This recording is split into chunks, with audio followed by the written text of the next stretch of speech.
Hello and welcome to another episode of Spark Talk. Today we're discussing recent events in Indonesia. The wave of large and militant protests by Indonesian youth, which began late August, were among the most significant in the country since 1998. Sparked by anger at the announcement of new and very lavish privileges for parliamentarians, and made worse by the brutal police response that saw multiple deaths, the scale of these demonstrations revealed a huge accumulation of anger and grievances amongst broad layers of the masses in Indonesia. To help us dive into these protests and actually the country a little bit, to look at the outcome, what road forward, and most importantly, and as always, what should revolutionaries do? I have with me Comrade Oskar, who recently wrote the article Indonesia, Where to Now, which you can find on our website. Welcome, comrades. Thanks, Mansa, for having me on. Thank you for making the time. So I want to start by thanking you. I found your article to be very educational. I know nothing about Indonesia, but that at least helped me to make sense of what's happening in the country at the moment and to sort of cut through the huge hysteria from the left about like, oh my God, revolutions. So I want to thank you for laying things out in a simple sort of way. And I guess my aim is similar in the podcast, which is help our listeners to make sense of this quite important and interesting country and what's happening. So I wonder if you can begin by laying out a bit of a picture. Well, I think before getting into sort of the specifics of what's playing out in Indonesia, you have to understand really the global context that we're in right now of an increasingly sort of desperate US order, which is, as part of that desperation, squeezing the neocolonial world. And I think Indonesia is no exception to that and in a way that which is having quite devastating sort of impacts on the stability of the last several decades of the political order in the country. In the aftermath of the overthrow of Suharto and the system of reformasi and the last 10 years of Jokowi and now Prabowo in government. So that's sort of very broad and probably doesn't clear anything up. You've said three things, which I'm sure that our usual listeners probably don't know much about. So the post-reformasi, Jokowi and Prabowo. I mean, we don't need to get into everything, but I guess just a little bit of the current government. Maybe let's start there. What exactly does Prabowo represent? What's the position of this government vis-a-vis the international economic order? Yeah, so Prabowo takes power almost exactly a year ago, and he is a former military general, which is very common in Indonesian politics, given the legacy of the New Order military dictatorship under Suharto. And he's also a former long-time sort of populist presence within Indonesian politics, really agitating on the basis of, a sort of nationalist political image, railing against, corrupt elites in the country who are selling out the nation and the resources of Indonesia. That's historically quite has some real purchase in the country for, I guess, the simple reason that it's broadly quite true, when you talk about the national bourgeoisie in the country. But what's really striking is how he comes to power a year ago is on the back of a program of a election campaign as continuity with Jokowi or Joko Widodo, who had been the president for about 10 years and had really pursued a program of like liberal developmentalism, neoliberal, I guess you can say, developmentalism. It's a project of attracting infrastructural investment, investing that in large-scale infrastructural projects, but then also, conversely, a program of more resource nationalism. And that's in part, I think, in response to the pressures of sort of the Prabowo wing of Indonesian politics. They have a sort of political marriage of convenience in the lead up to the election. And Jokowi, who 10 years earlier had been elected as the great liberal hope, he backs and his son runs as vice president to Prabowo, the strong man, military man, who was in fact the former son-in-law of Suharto, the dictator, for 30 years until 1999, 1998. I'm sorry. And this is sort of really how you get into the situation.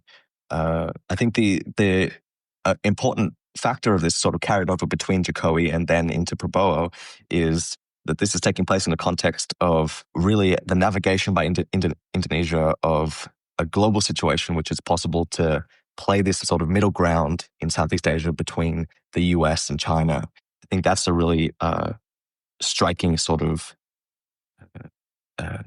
political underpinning to the whole program of the last 10 years, which has really allowed the national bourgeoisie to carve a niche for itself, engage with the economic importance of China in the region, but also try to stay out of the crosshairs of US imperialism. So this sort of ability to navigate that, which has underpinned the last 10 years, is increasingly, I think quite clearly, not so viable anymore as the US goes on its war campaign against the Chinese worker state. So this is creating a whole bunch of contradictions, I think, in the country. Yeah. You mentioned in your article that Trump's Liberation Day assault on the world, basically, that Prabowo was actually one of the first to capitulate. I mean, for me, that highlights a little bit of the shrinking space to maneuver that countries of the global South have. I wonder if you could say a little bit about that. Yeah, absolutely. I think it's really quite striking. You have this sort of figure historically of sort of a populist sort of nationalism in Indonesia.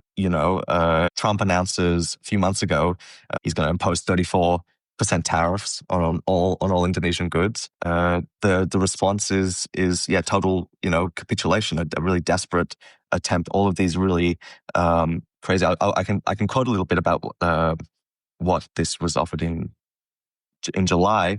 Indonesian negotiators went to the US and they offered a slashing of import taxes on US goods to zero, the elimination of quotas on US products and import restrictions on US products, withdrawing any taxes or levies on American products, implementing a new deregulation package, buying $15 billion in US energy, billions of dollars in agricultural products, 50 Boeing jets. All of this is really actually quite, on an economic sense, insane. And beyond that, on the political sense, they've promised all this they seemingly promised closer collaboration in maritime policy, in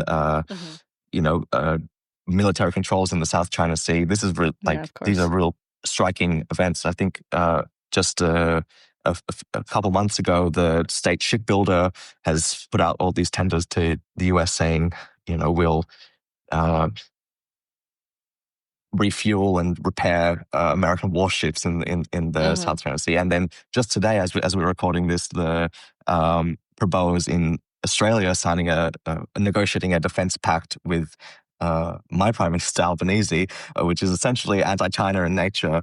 So these are all the things. At the same time, I think Prabowo is quite desperate to sort of play this double game in the region. Jokowi pursued a real program of a middle ground, friends with everyone, enemies with no one program. They call it a free and active foreign policy.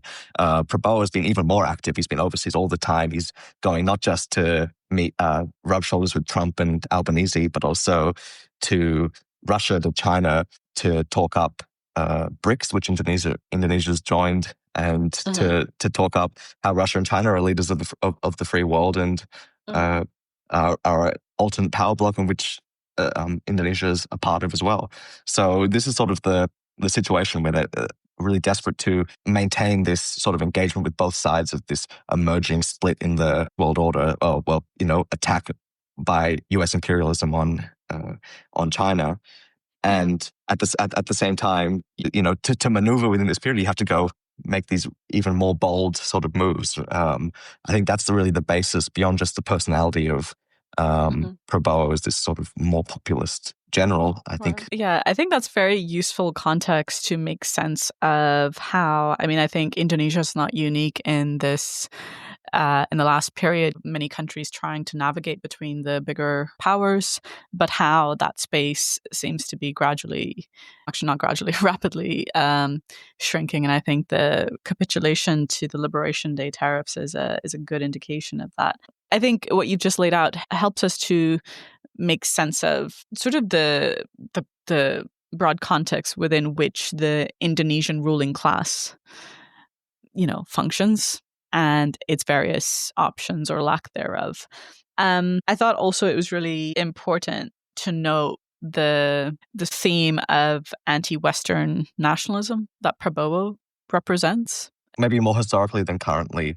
Right now, he's really trying to be best friends with Trump, it seems. Yeah, I mean, that sounds quite similar. I mean, Modi was, it's the opposite, but Modi, when the Liberation Day tariffs happened, ran to Washington, was buddies, but now it's like, oh no, we're going to be guarding our sovereignty. So it's interesting with these kinds of third world politicians and leaders. But I want to bring us to what's the state of development in the country. You've pointed to resource nationalism or the developmentalist model of like just attracting lots of foreign investment and doing huge infrastructure projects. What I wonder if you could give us a bit of a sense of what is the state of the economy, because ultimately when we're going to get to talking about the protests, things don't look right from the point of view of ordinary people. So what does that look like on the ground? Absolutely. I think on the ground, it's really quite a contradictory sort of situation in the country. You've had the last couple decades of development in the country, and there's been real sort of gains. There's been sort of stable GDP growth. There's been real development of, the Indonesian bourgeoisie and the middle class. And that's increasingly on the basis of this resource, the resource sector, mining and sort of very basic like resource processing in recent years, or this, the smelting of nickel and stuff like that.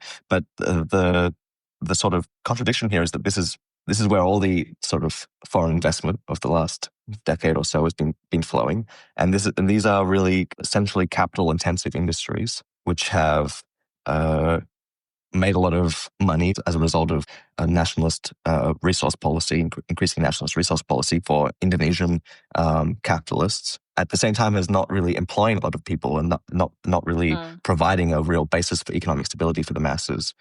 And so I think the sort of ideological component of this development has been sufficient to cohere not just obviously the elite behind sort of some level of unity, but also the masses behind this idea that there is this real development taking place. But the actual underlying conditions for the masses are not in a good state, and I think that's becoming increasingly clear and has been really since COVID, I would say, especially.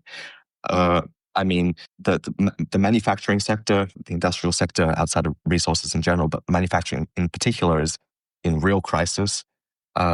Tens of thousands of workers, textile workers, etc., in manufacturing have been laid off. For the peasantry, you have continuing rural poverty and just exploitation by big agribusiness. And then you go into the cities and you have, increasingly a huge layer of educated, university-educated, sort of petty bourgeois people who there's simply not enough jobs to absorb this this level of this layer of people, and so all of these, this brutal job market is driving people back into the lower ranks of the proletariat or into just the informal economy and this precarious employment. And so the government will talk up job creation statistics, but all of these jobs are informal, low wage, and sort of the same old stuff. There's really not this. There's no stability for the masses, and as the prices of food and basic services increase year after year, the situation is just becoming, I would say, worse and worse and increasingly intolerable. Mm-hmm. You also mentioned in the article that Indonesia has the highest unemployment rate in Southeast Asia. It's the highest in Southeast Asia at the moment. Yeah. As a result of this job market, and also as a result of just having a very young population in general, and an economy that for decades has been serving a small layer of petty bourgeoisie who have become quite enriched and sort of feel like this is their time and that this is their that they have an opportunity to engage with the world as not just a power within ASEAN, but as a regional power in their own right. And in some ways, this is just a classic situation of combined and uneven development, where conditions for the masses are declining, and while the national bourgeoisie is, linked into this big, web of global capital, which is enriching its own position, and yeah, for sure. There's two more questions that I'd like to briefly touch on before getting into the recent events. One is, you look at a map of Indonesia, it's astounding, just the number of islands, right? So when we talk about Indonesia, what exactly are we talking about? Because you're talking about these political dynamics, the state of development, et cetera. Like, what does that look like outside of Java? Which is sort of the main island. I guess maybe could you give us a bit of a sense of the rest of the country? When you go back to sort of the New Order, you have exactly this situation of this massively diverse country, which in that time really managed to be held together for 3 decades by really centralized bureaucratic military force. That was the nature of Suharto and the New Order. And that worked for a period of time and it stabilized the regional situation. But it eventually didn't work. And in the 90s, you have the Asian financial crisis, which drops the rupiah down by 80%. You have mass, sort of crisis in the country. And you have this explosion of the national question, really, and all these sort of communal and questions. You have pogromic violence in major cities against the ethnically Chinese. You have communal violence in more regional areas, and you have mass, major and acute sort of movements for separation and national liberation in Aceh, West Papua, and East Timor, which obviously actually does separate from Indonesia after several decades of brutal national oppression and under the Suharto government. The result is this is really not a viable system anymore. And even more so, it's no longer a useful system for US imperialism, which brought the New Order to power, essentially, in an era of where the Cold War is over and we don't need this sort of relic of a Suharto government. There has to be a new political arrangement that is sort of reformasi, political reform of the system, as part of which you have a massive sort of decentralization of the political power in the country to regional and actually really like sub-provincial, like local government level, take up a whole lot of political power, which previously was, very highly centralized within Jakarta, within Java, and specifically, I guess you can say within like the crony system of Suharto and his sort of rule from the center. And so I think this real decentralization is a real nature of the last 20 or so years of Indonesian politics, including sort of a decentralization of the political elite, which is sort of also cohered in some ways, sort of ironically, behind a national political project. Yeah. So I assume that Java is more advanced than the rest of generally, the regions. Definitely. Java is the largest island, the most populated island, and has always been the most politically dominant island. Sometimes not the most economically dominant island, especially including in recent years, where a lot of this sort of resource extraction is actually not, of course, not happening on highly populated Java, but in Sumatra and even more, much more remote areas than that. Right. Okay. The other question I had is about the nature of politics, I guess, which is, I think, like, again, other countries of the global south, dynastic politics is a thing, right? patronage in politics is a thing. I just wonder if you could. The reason why I ask this is I think it's important to get a bit of a texture for these things, because I think in some of the other huge uprisings we've seen in countries like Nepal, for instance, or even others. I know right now there is this sort of movement against corruption happening in the Philippines. It's often against corruption because naturally, it's such a fabric of a lot of countries of belated capitalist development. So I wonder if you could give us a bit of a sense of the patronage system of politics. Yeah, I think you can look at that really easily through, I guess, the figure of Prabowo himself. Obviously, this man of the old sort of dynasty, who was married into it as the son-in-law to Suharto, former son-in-law, sure. Who in the latest election, there's a speech where he comes up and he says, who cares about dynasty? If it's a patriotic dynasty, then we're in favor of it. And right. That's really the basis of his campaign, which was, of course, as his vice president was Gibran, the son of former President Joko Widodo, Jokowi, who was himself elected 10 years previously as the first sort of independent, like not from a political dynasty figure, who by the end of his 10 years in power nicely set up his son as vice president, right. Had set up his other children in positions of power in various different political parties, and who was building his own political base for himself. Dynastic politics are the rule of the game. Patronage politics are the rule of the game. The sort of fact of reformasi is that the system of corrupt patronage, which underpinned the new order under Suharto, probably one of the most corrupt sort of political systems in the world. This was never actually destroyed by the stepping down of Suharto. It was simply sort of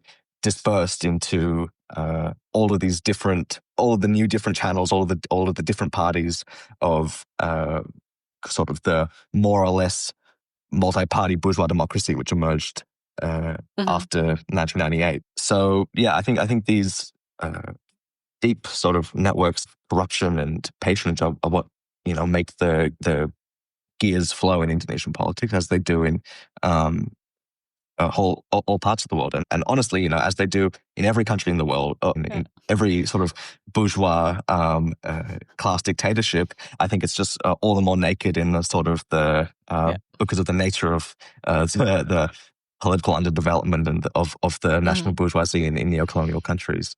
No, I'm glad you said that. I mean, of course, the West is deeply corrupt as well. It's just they're maybe better at it, better at hiding it.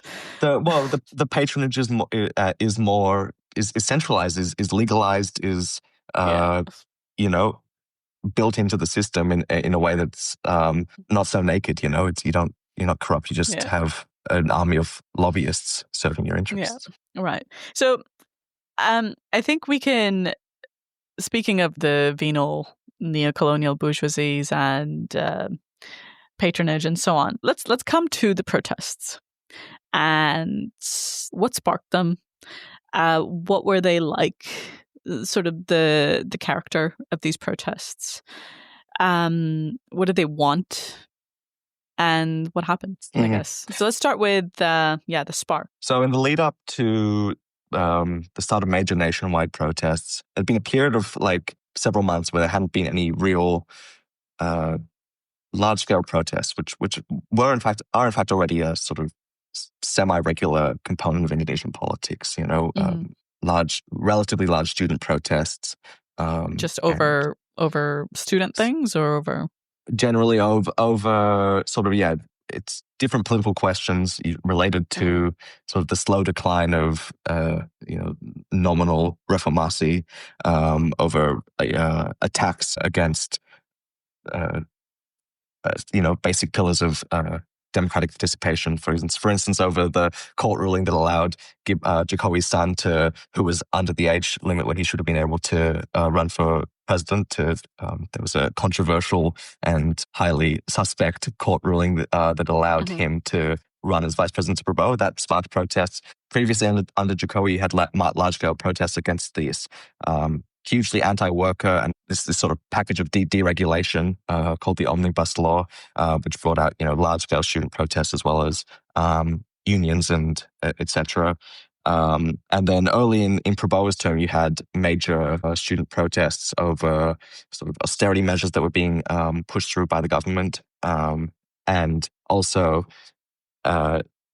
revisions to the law on the armed forces, which removed restrictions on armed forces personnel holding civilian bureaucratic posts. So this is sort of the one of the pillars of reform of the military dictatorship was to remove this dual political function of the military, which has been well, obviously the military has always remained in power. Prabowo was is a retired general and he's president, but he's increasingly there's this sort of turn to Bonapartism. So those sparked student protests on a smaller scale several months previously. In the lead up to this recent explosion, you had these really striking like sub-regional protests in certain like cities and regencies over massive tax hikes as a result, again, of sort of government austerity measures, which has really been a component of Prabowo's program in again, about this sort of shifting space for him to maneuver and the need to find money in the budget for what he wants to do. But as a result of that, all of these regencies have lost their state funding. The result was tax hikes of hundreds of percent in some places, and that's led to some major demonstrations in small cities in central Java and Sulawesi that was sort of simmering in the lead up on a regional scale. And then in the face of all of this, so it's laid out like declining conditions for the Indonesian masses, the working class, the petty bourgeoisie, the peasantry being squeezed from all sides, and the parliament, the DPR, announces massive new privileges, tax, sorry, the what's it called? I'm totally blanking on the wage hikes, like their salary increases. It wasn't a salary increase. It was it was sort of a salary increase. Oh, housing allowances. Housing, yeah. Sure. Massive.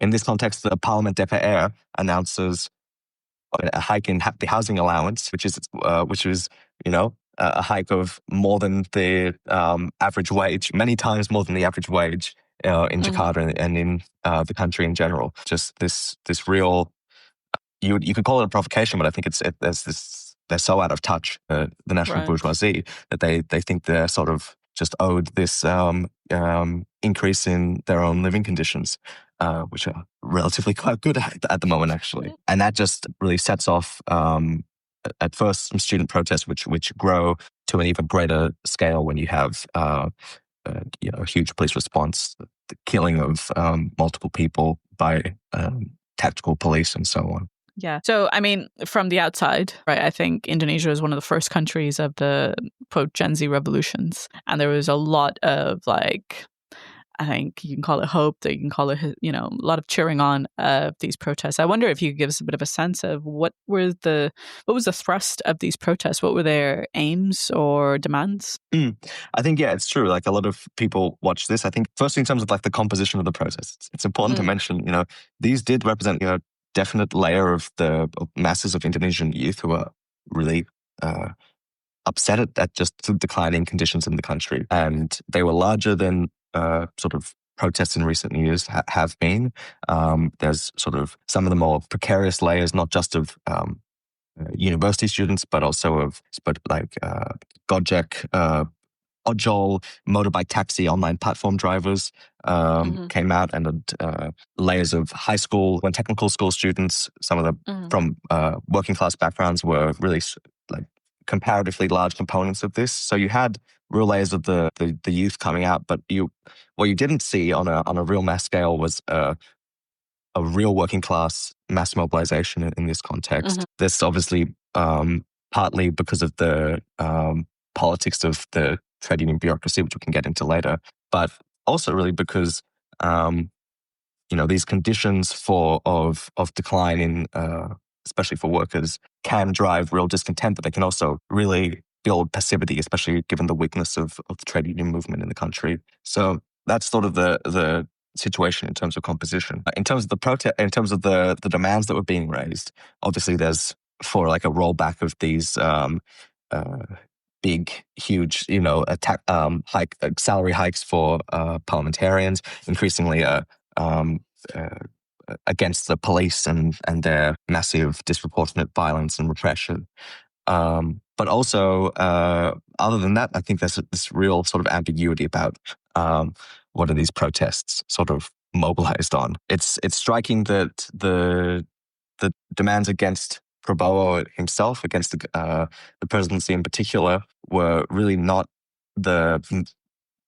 being voiced by most people. I think people were being brought out by anger at corruption, at inequality, at these sort of this sort of situation abstractly, but the anger was really not directed at the presidency in particular. I think that's a sort of a important thing to understand in an international perspective. Yeah, that's very interesting. And I mean, on the first sort of glance, a bit surprising to me that these were quite explosive, and you would think that they'd be directed against the government, which presumably is the one that's seen to be the entity responsible for everything. But so that's interesting to me. How is Prabowo seen like since these protests? Like, is there support, or is there more anti-government sort of sentiment rising? It's hard to say. I think it's safe to say in some ways that he's less popular than when he came to power. When Prabowo was elected, he had somewhere around 80% approval ratings. This is really like the approval rating of sort of the Jokowi program and this real faith in this path of development of the country. That was what was driving it. I think some of that has soured a bit, but I still think he's a relatively popular president. Really? And so the actual consciousness of people at the protest was really, I think, obviously diverse and different in different situations, but it was sort of unclear what's the nexus of like the crisis in this country, and you had even different responses to it. The police were resoundingly hated, I think it's safe to say, by protesters for their brutality. At the same time, the army would be deployed against protesters and be cheered, as Really? these guys aren't rampaging, they're here to preserve order. Obviously, different sections and more conscious sections would sort of understand the negative aspect of this, but there's sort of this real like clarity in this emerging from this sort of the amorphism and spontaneity of the protests and how they emerged, which is mainly through sort of social media calls rather than organized political expressions. And so, some of the more angular demands people were yelling was for the total dissolution of the DPR of Parliament. But who's carrying this out and what replaces it? Would you replace it with? Yeah. Is it the rule of Prabowo in that absence, or what is the what's happening there is totally unclear, and means different things to different people. So I think that's sort of the situation. And then in this context, you get in sort of the standard liberal social movement people, student movement leaders and NGO activists, and they put up their own demands for these liberal reforms. But these are also sort of get quite a lot of media airtime, but seem quite far from what's actually driving people to the streets. And also, on what basis are these demands being presented as the demands of the people? Yeah, for sure. Yeah, there's a lot in what you said. I think one thing it reminds me of, I've been recently reading up on the Philippines, and there is, as I said earlier, this sort of anti-corruption movement. One of the things that's striking there is there's corruption. We've talked about it already. There's this huge hatred. People know that this is a fact of life, but then certain glaring instances of corruption come up, and it's like it hugely animates everybody, But in this instance of this huge flood defense scandal, that basically billions and billions of pesos have been like disappeared into the coffers of these dynasties. There's no specific call against Marcos Jr. You'd think this is the head of the government at this moment. So in that sense, it made me think of the similarities. But I think the other similarities I see are sort of how dispersed the demands seem to be. There's no real clear guidance. And I think that's important. And we'll get to this later about what Marxists ought to do within this situation. But before we come to this, the other thing you meant, the other thing you mentioned in your article is this tendency to write these protests off as counter-revolutionary or as color revolutions. Mm-hmm.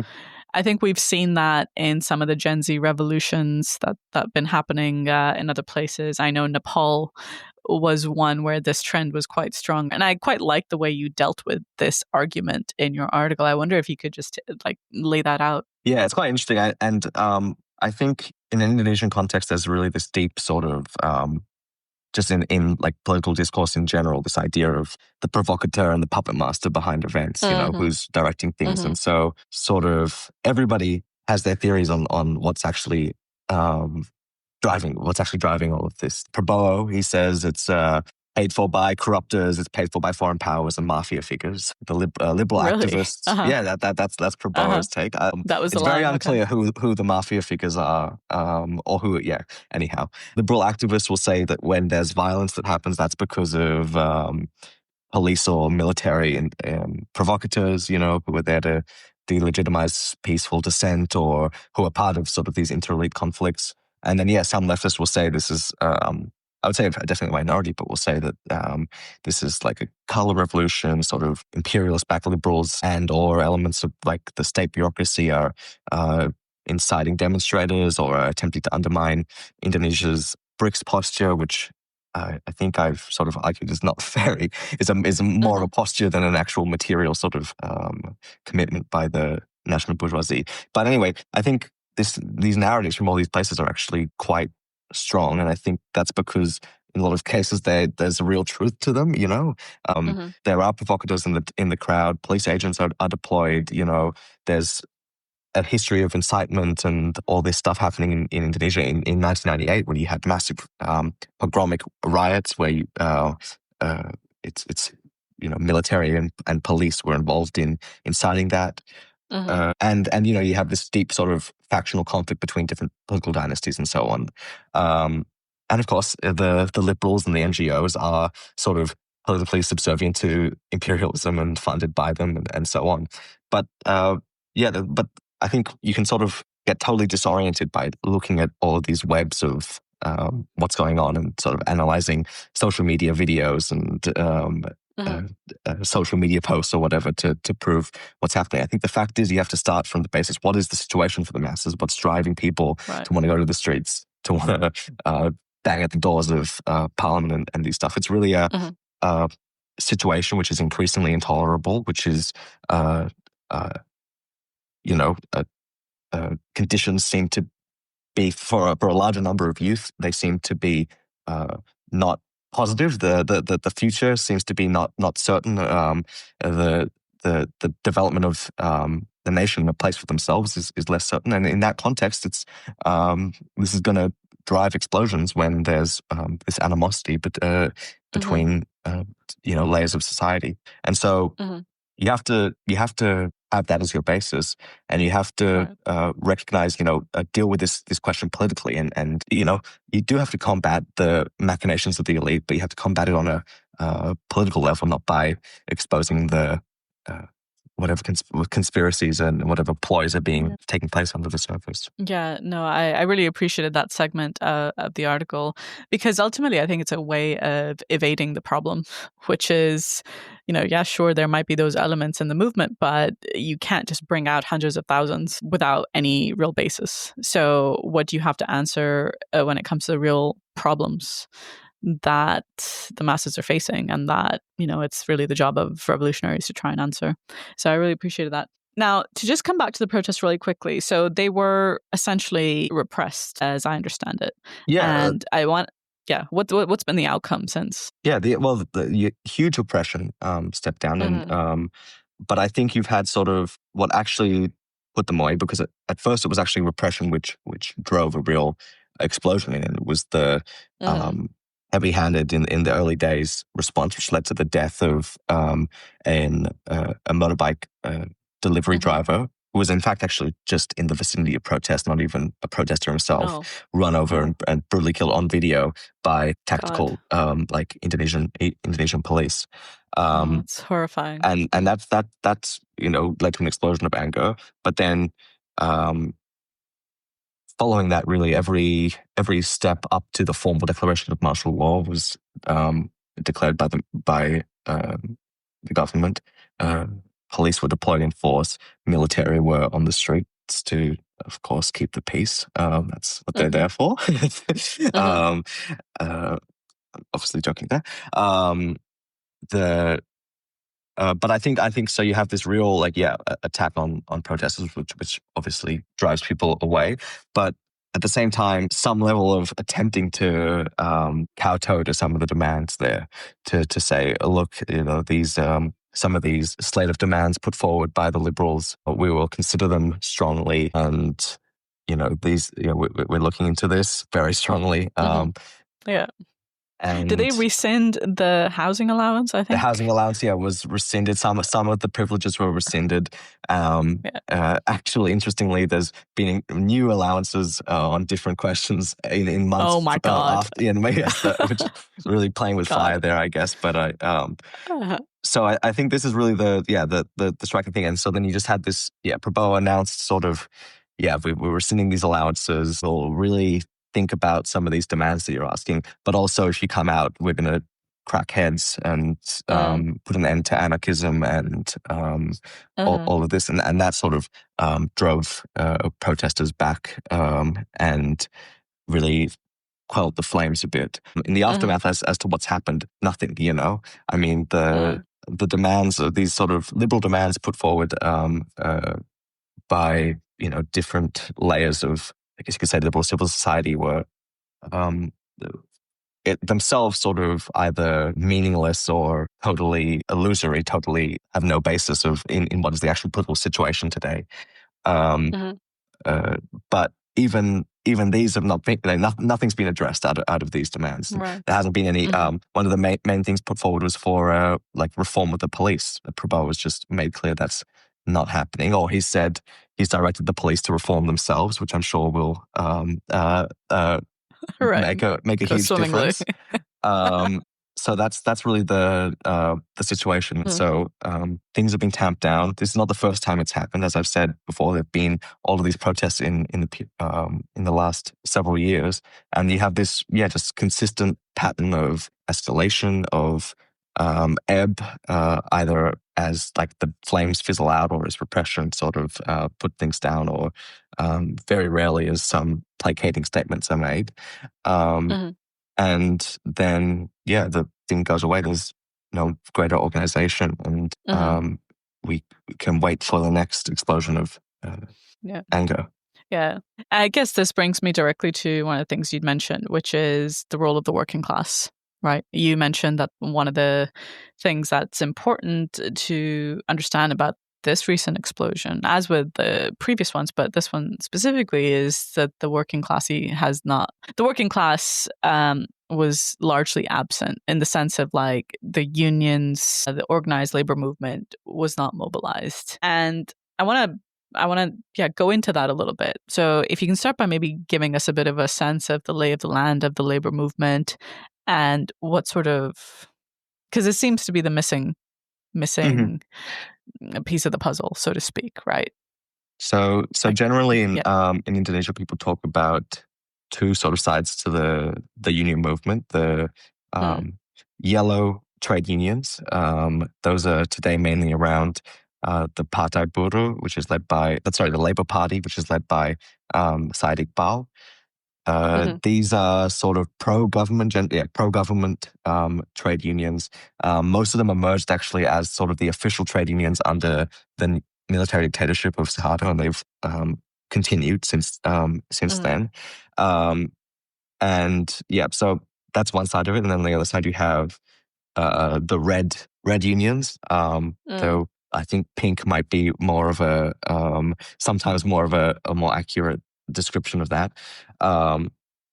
But So this is sort of the split in the union movement. And these are sort of activist anti-government unions that emerge either as independent anti-government unions during the New Order or since, and which are generally led by sort of former student leaders, sometimes by members of or supporters of socialist organizations currently. Sorry, how deep does the organization go? Like, what's the unionization rate in the country?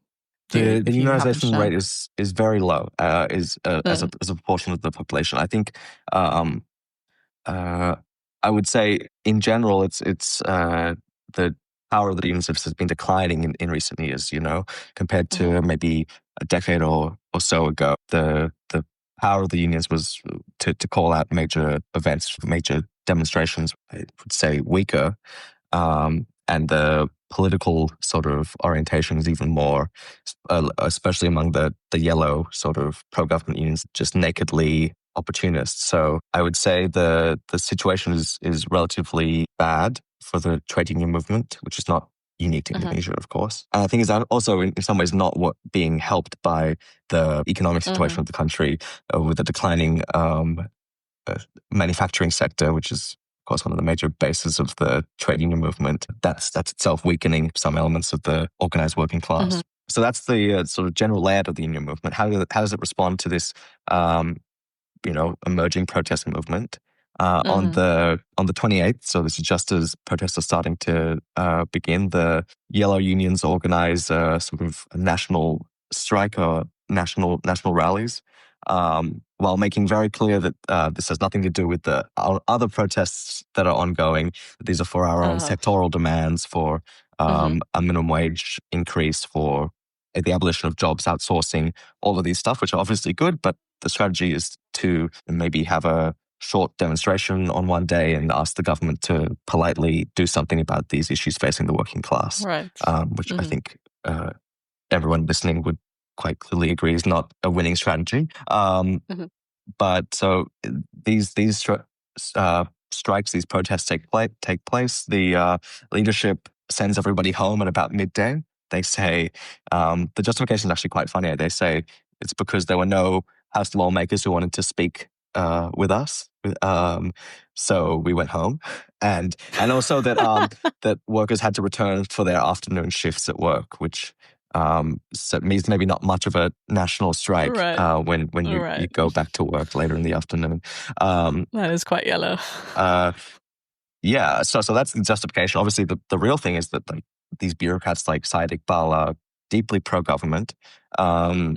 Last May Day, there was a mass demonstration in Jakarta, in which you have Iqbal and all of the union bureaucrats who are up on stage with Prabowo.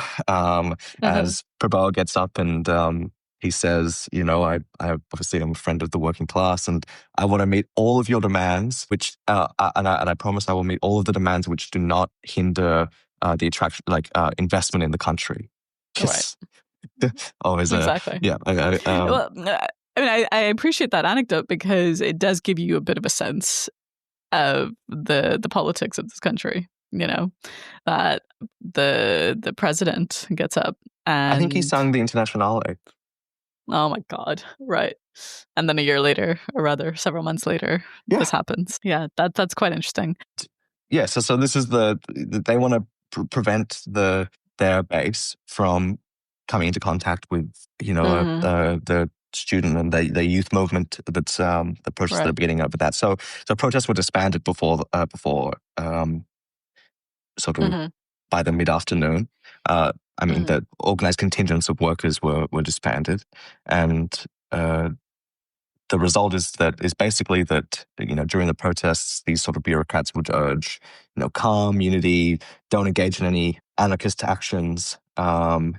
At the same time, they said to the government, you should really listen to the aspirations of the people and take swift action to meet their demands. So they're playing this sort of double game of demobilizing their base while also attempting to appease both the protesters and show the government that we're sort of loyal partners and we can stabilize and we can temper the anger of the working class. And that's really been the strategy of the Partai Buruh since Prabowo came to be quite elected. skillful Right, working on that many fronts. It's quite skillful to do that. Yeah, I think, yes, I would say so, but I think actually the political position of the unions is no good. Even the yellow unions, that I think even from their own very narrow perspective, they're increasingly not a political force, and I think they're more than anything sort of desperate to maintain their relevance and to, so I think it's maybe a bit of desperation more than skill in some ways. What about the pink unions? How do they posture in relation to these events? Yeah, I think, look, these unions, I think they start from quite a positive position, right? Which is that this sort of openly class collaborationist perspective of the yellow, Iqbal and co, unions are a total capitulation to Prabowo and this, this butcher, this like reactionary government, which is openly, ready to attack the working class, and which has openly done so in the past. Like just in 2020, it was signing the omnibus law, which gutted basic workers' protection and workers' rights. So that's like the correct basis, and on that basis, position to the government, they'll call out their membership, call for members to attend protests. I think it's important to note that these are generally these relatively small contingents. Left unions aren't really able to initiate large-scale political strikes independently. However, there were some reasonably large-scale demonstrations called in Jakarta about a week after protests had begun, and when they'd already sort of shrunk quite significantly. And some of these sort of left union mobilizations raised some more left-sounding demands and had a bit more of a militant affect than these the yellow pro-government bureaucrats. But I think sort of the issue sort of underpinning that is that these unions are really entangled with the liberals and the NGO sort of sector of society. So instead of combating the government on a revolutionary basis, what they seek out is sort of an activist alliance, which leads them to sort of unity with the liberals and the politics of sort of liberal opposition to the government. And you see some of the coalitions that involve some of the unions and socialist groups also involve Greenpeace and various other NGOs on the statements. And I think that sort of speaks to a politics which really doesn't offer an alternative to this sort of liberal dead end, but sort of left working class face to it, which sees itself as another sectoral group in the sort of liberal coalition against Prabowo and co. Very interesting. The reason I asked that question is because I think one of the tasks for the left in the country has to be about, well, how do you mobilize the working class? And I think you've pointed to some of the obstacles in doing that, not just the bureaucrats, but this program of liberal NGO sort of opposition to the government. Neither of these are ways to really unleash the power of the working class. So I think that's definitely an important part of the big picture in terms of going forward. On that note, I wonder if we can now start transitioning to the left. I think internationally, right from the outside, the trend in the left was more or less to just be like, Gen Z revolution, go, go, go. And, it's actually very unserious because after this big uprising happens, the left publishes their articles and then you hear nothing. Yeah. And, then they move on to the next thing. And it's unserious because one doesn't really get a sense of, well, what happened? What's the outcome? Where to now? What have we achieved, etc. And I think the other trend was the more sort of either sectarian, stand aside from the movement, or to denounce it as counter-revolutionary. So that's from the outside. I wonder if you could give us a bit of a sense of the left on the ground. I think the other important context for that is obviously, Indonesia massacre of communists 60 years ago. So I wonder if you could also start by giving us a bit of a picture for what actually does it mean to be a leftist in the country, or rather the state of the left in the country? Because I imagine it's not so easy. Yeah, I think the important context is that Marxism is legally prohibited. It's legally it's against the law to spread Marxist teachings publicly. So this is an incredibly difficult situation for Indonesian leftists who I think are all deeply commendable. There are a number of Marxist groups and different left groups in Indonesia, quite small and quite splintered organizations, which I try and keep track of and keep abreast of their political positions. I won't go into, in the article, I talk about some of them in more specifics, but I think all were sort of quite rightly excited by this sort of heroic sort of upsurge of struggle in the in the country. But I think the actual interventions were lacking in a number of different ways. And so it makes like the outlines of a sort of critique of some of these perspectives in the document. I think sort of in the abstract, some of the real broadly missing was like placing these protests in the international context, in the situation facing the country, by which necessarily means like advancing a concretely anti-imperialist program. You know, this is really the hinge point of the democratic question, which is what all of these groups are rightly trying to intervene on. But this is the hinge point of the democratic question in the neo-colonial world.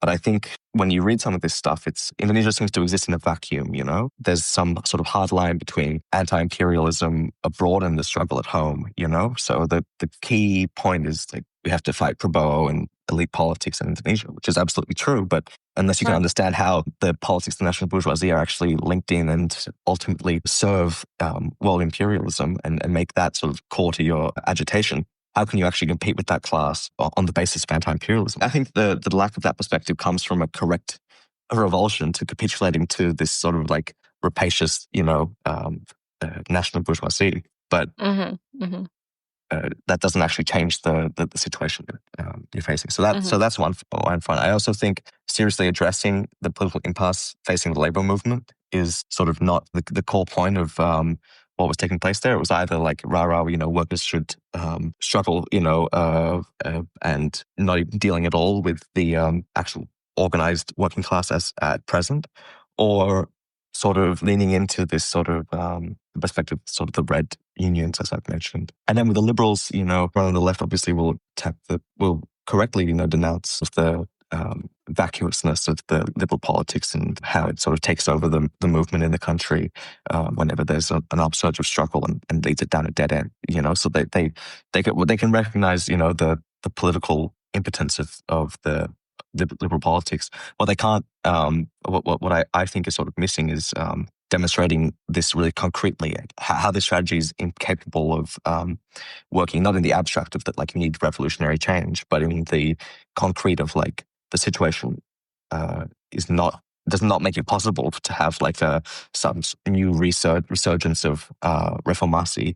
It actually is creating a more and more sort of reactionary sort of situation unless the working class can step in. So absent like a really concrete analysis of the juncture, critiques of the liberals tend to be reduced down to sort of the realm of abstraction and verbiage. Yeah.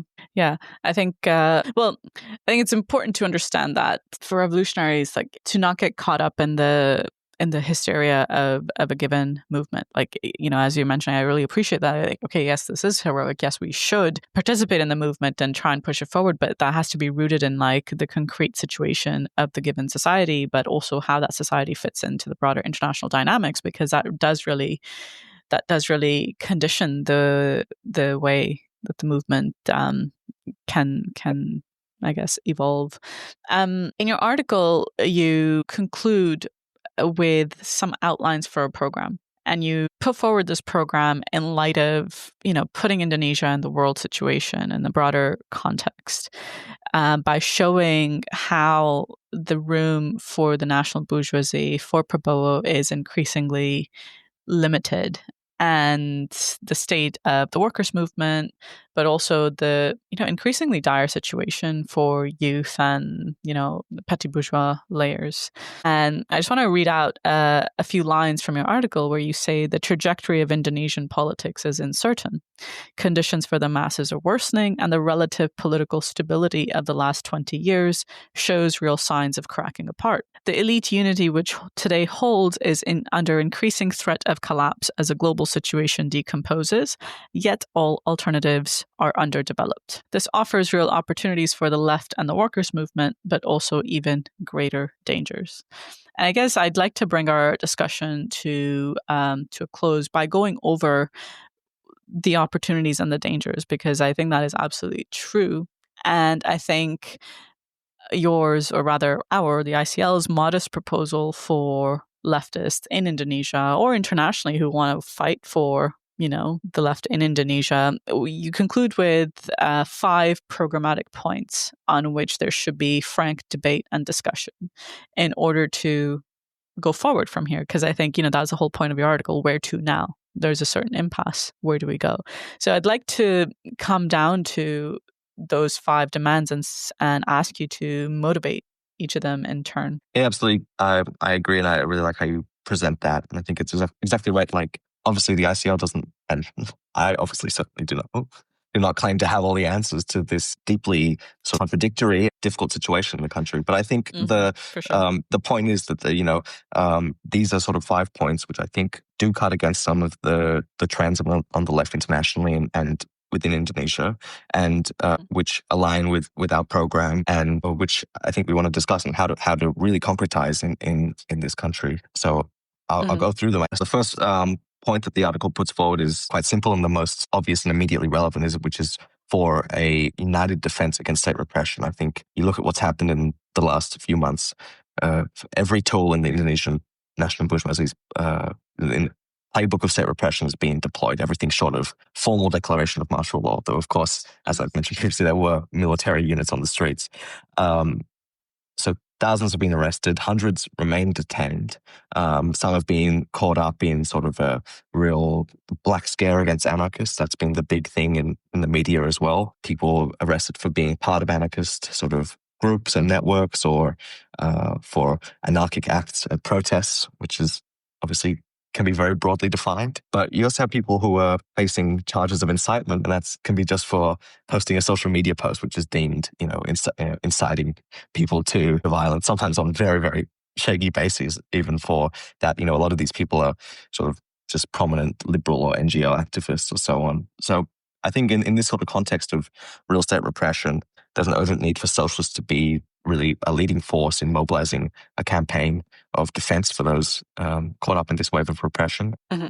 I also add on that this has to be linked to a defense of West Papuan activists who have also faced a huge wave of arrests, escalated military violence by the Indonesian state in recent months specifically, but obviously for decades it's been the case, and there's people rotting in prisons for years. So I think this is really a key point, and I think it's a point that we in the ICL should take up. I think it's a point with a lot of force on an international scale, as well as within the country, where we don't have a large presence. Yeah, I think it's definitely one that's difficult to disagree with, I would think. Okay, cool. Number 2, I wonder if I can read this one out just because I have a question. Towards 100% merdeka. What is merdeka?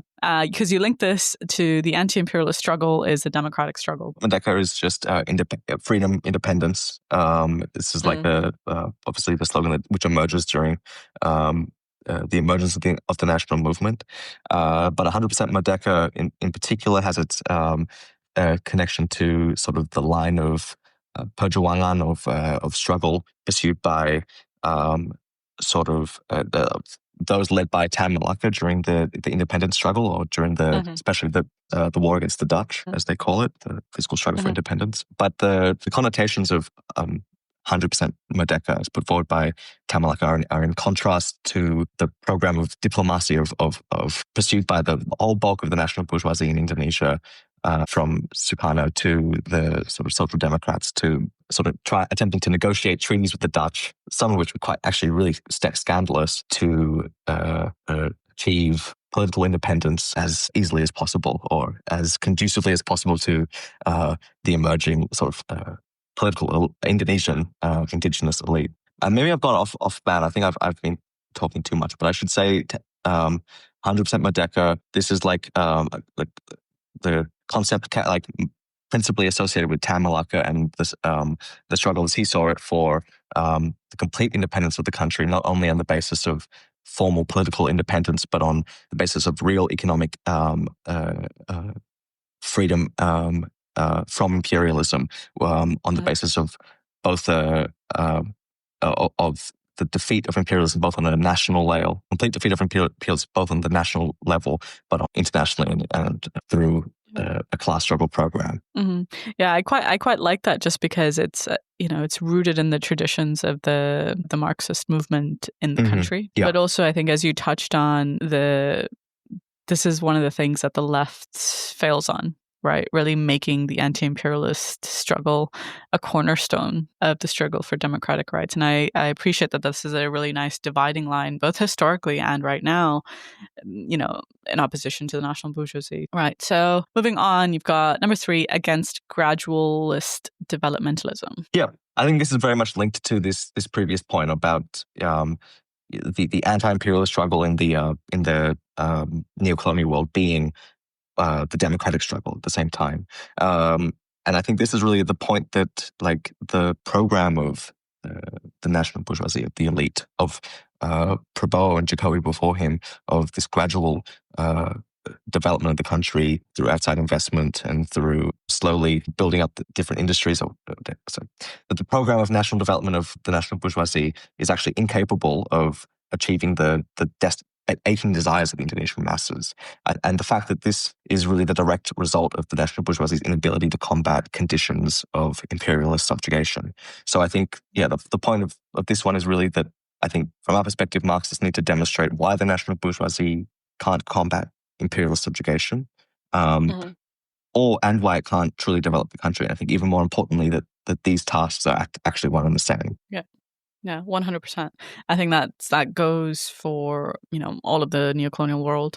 I'm sorry I keep referencing India, but the Indian government said that India will be a developed country by 2047. A century after independence, which is like, how are you even saying this? On what basis are you making these projections? It's just completely irrational. But I think, short of Marxists being able to actually put the position of the national bourgeoisie, put the position of the economy within the context of imperialist subjugation, it's impossible to break through those illusions of gradualism. I think that's really key. I think that's such a funny connection, because Indonesia also has, it's called Golden Indonesia Vision 2045, which is a bit of a mouthful. 2 years before us. Yeah. Well, because 2045 again is the Declaration of Independence for the Republic of Indonesia. By 2045, Indonesia will be a sovereign, advanced, fair, prosperous, and prosperous country by its centennials. Yeah, but we will get there.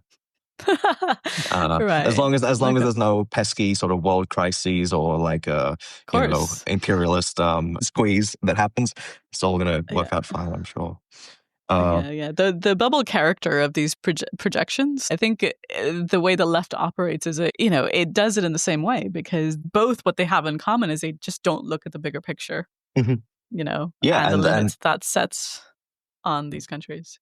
Absolutely. And to see that actually it's the sort of rapacious and backwards character and Bonapartist character of the national bourgeoisie is actually a direct result of the neo-colonial condition of the country and the imperialism.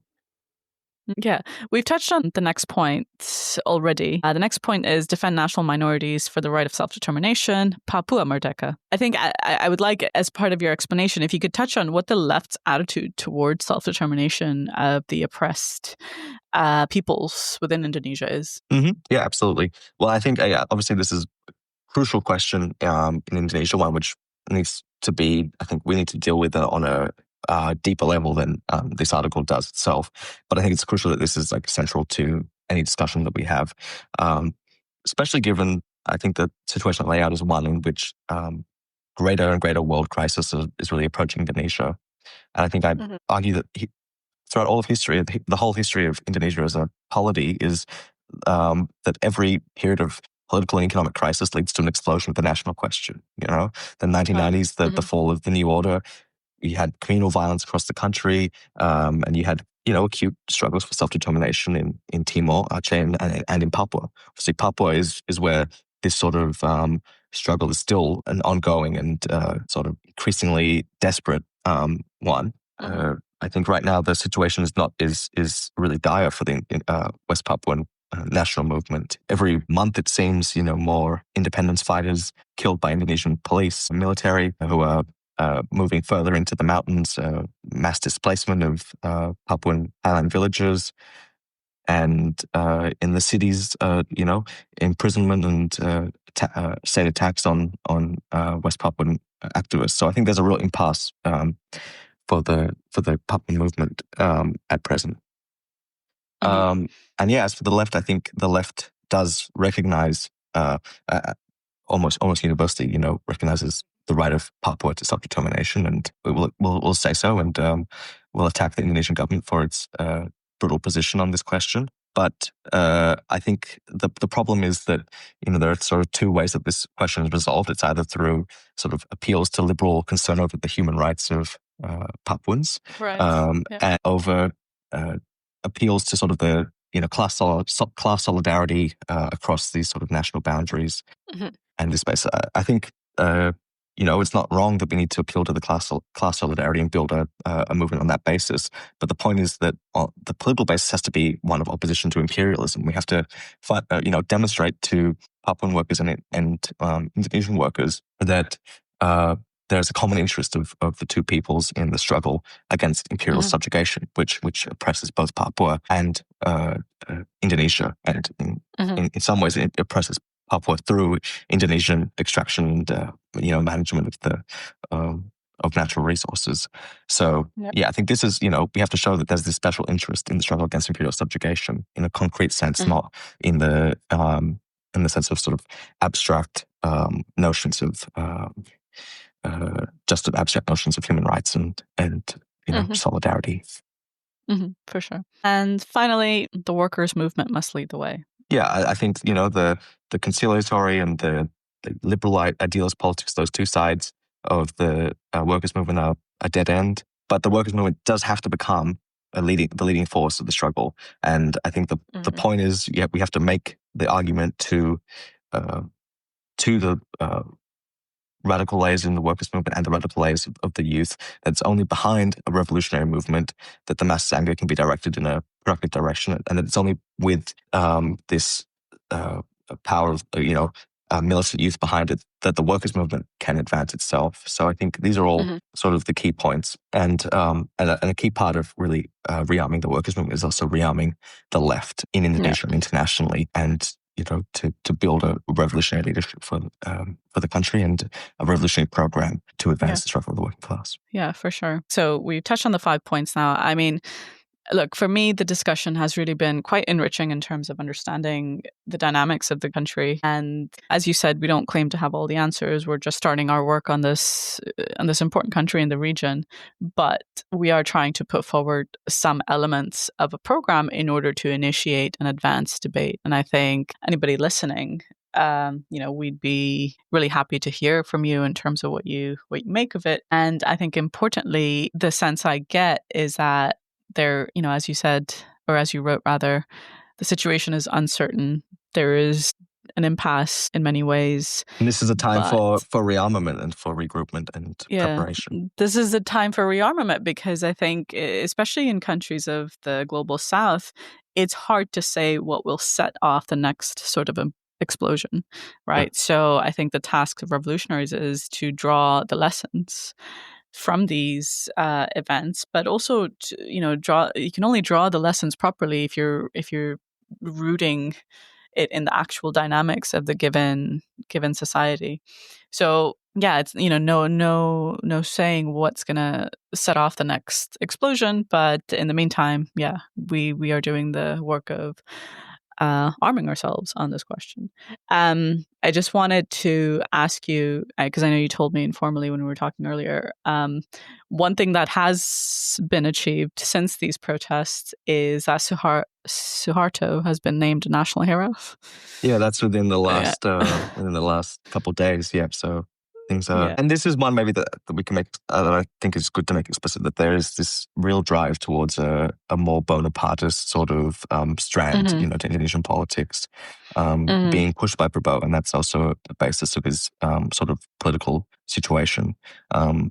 So, and I think that's one of the real trends going into the future as national bourgeoisie and Prabowo personally attempts to navigate this sort of shaky political ground. For sure. But Bapak President Suharto, finally a national hero of the Republic. What a great. Yeah, I mean, yeah, that's quite, I don't know, maybe I'm being impressionist, but I feel like that's quite a statement after this important period of unrest in the country. But I think on your note about the tendency towards Bonapartism in Indonesia, this is actually one of the projections we make in some of the articles we've written in the recent period on the international situation. You know, as the world situation becomes more and more sort of uncertain, as Trump and US imperialism, as they seek to turn the screws on the world, how are you going to contain the huge grievances and the anger in countries of the global south? Well, you know, it's going to take hardline sort of rulers that are going to bring the hammer down hard in order to keep the masses in line. So I think for me, it just stresses the importance, like, okay, it's a bit unserious to just cheer on the movements, but to really actually find an answer and elements of how to move these struggles forward when and where they do erupt. So I appreciate that your article did that for Indonesia, and I hope that this helps our listeners to make sense of this country and to keep abreast with developments that do unfold. So thank you so much, Oskar. Thank you very much for having me. I recommend people read the article, which probably lays out the politics in a more coherent way, though I will say it's the first episode on Indonesia. So thank you for your time and for the listeners' time and taking this. I assume is a long episode of the podcast. Yeah. No, I mean, look, it's no easy task. I mean, I just sit here and ask questions, so it's not an easy task being in the chair. But no, I certainly do recommend the article, mostly because I think it's actually educational about the country. So do go and check it out and let us know what you think. Understandable, somewhat coherent. Yeah, right. All right. So thank you, Comrade, for taking the time. I appreciate it's late for you. It's quite late for you there. So thank you very much. And Thanks so much. Hopefully we'll hear from you soon. Okay. Bye. Bye.